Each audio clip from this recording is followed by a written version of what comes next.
हीरे की खान।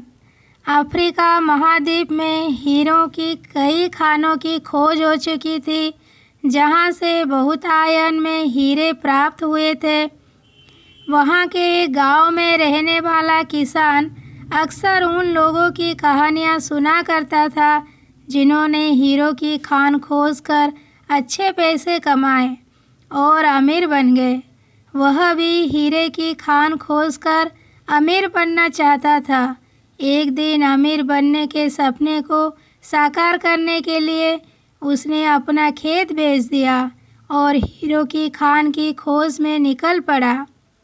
अफ्रीका के लगभग सभी स्थान छान मारने के बाद भी उसे हीरो का कुछ पता नहीं चला।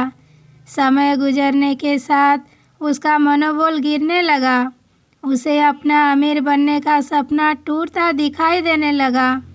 वह इतना हताश हो गया कि उसके जीने की तमन्ना ही समाप्त हो गई और एक दिन उसने नदी में कूदकर अपनी जान दे दी। इस दौरान दूसरा किसान, जिसने पहले किसान से उसका खेत खरीदा था, एक दिन उसी खेत के मध्य बहती छोटी नदी पर गया।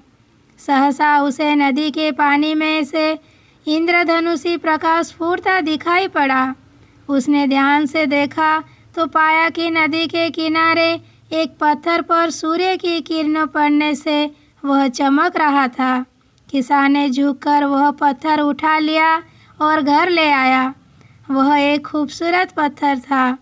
उसने सोचा कि यह सजावट के काम आएगा और उसने उसे घर पर ही सजा लिया। कई दिनों तक वह पत्थर उसके घर पर सजा रहा। एक दिन उसके घर उसका एक मित्र आया। उसने जब वह पत्थर देखा तो हैरान रह गया। उसने किसान से पूछा, मित्र, तुम इस पत्थर की कीमत को जानते हो? किसान ने जवाब दिया, नहीं, मेरे ख्याल से ये हीरा है, शायद अब तक खोजे गए हीरों में से सबसे बड़ा हीरा। मित्र बोला। किसान के लिए इस बात पर यकीन करना मुश्किल था। उसने अपने मित्र को बताया कि उसे यह पत्थर अपने खेत के नदी के किनारे मिला है। वहाँ ऐसे और भी पत्थर हो सकते हैं। दोनों खेत पहुँचे और वहाँ से कुछ पत्थर नमूने के तौर पर चुन लिए। फिर उन्हें जांच के लिए भेज दिया। जब जांच रिपोर्ट आई तो किसान के मित्र की बात सच निकली। वे पत्थर हीरे ही थे। उस खेत में हीरो का भंडार था। वह उस समय तक खोजी गई सबसे कीमती हीरो की खादान थी।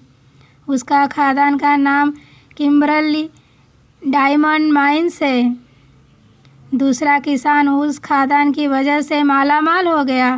पहला किसान अफ्रीका में दर दर भटका और अंत में जान दे दी, जबकि हीरे की खान उसके अपने खेत में उसके कदमों तले थी। सीख।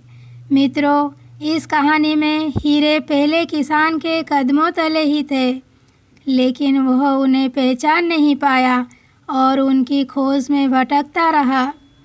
ठीक वैसे ही हम भी सफलता प्राप्ति के लिए अच्छे अवसरों की तलाश में भटकते रहते हैं। हम उन अवसरों को पहचान नहीं पाते या पहचान कर भी महत्व नहीं देते जो हमारे आसपास ही छिपे रहते हैं। जीवन में सफल होना है तो आवश्यकता है बुद्धिमानी और परख से उन अवसरों को पहचानने की और धैर्य से अनवरत कार्य करने की। सफलता निश्चित है।